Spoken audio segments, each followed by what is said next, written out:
আসসালামু আলাইকুম রহমতুল্লাহ। দর্শক, পল্লী নার্সারি থেকে আবু তাহের শিবপুরি বলছি।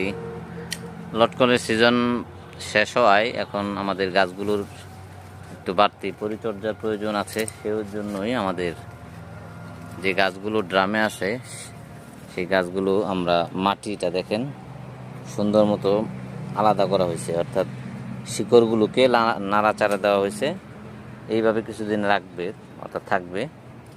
তারপরে এই মাটিটা যখন শুকাবে, এটার সাথে কিছু হালকা শুকনা গোবর সার এবং প্রয়োজনীয় ডিএপি সার যেগুলো প্রয়োজনীয় সেগুলো এখানে দেওয়া হয়। ফলে আগামী বছরের ফল দেওয়ার জন্য গাছ আবার নতুনভাবে তৈরি হতে থাকে। দেখেন গাছগুলো কত সুন্দর। তো যাদের এরকম বড় গাছ আছে, যদি গাছের ফল খাওয়া শেষ হয়ে যায়, সেক্ষেত্রে আপনারা এই সিস্টেমটা ফলো করবেন। অর্থাৎ গাছের শিকড় টিকড়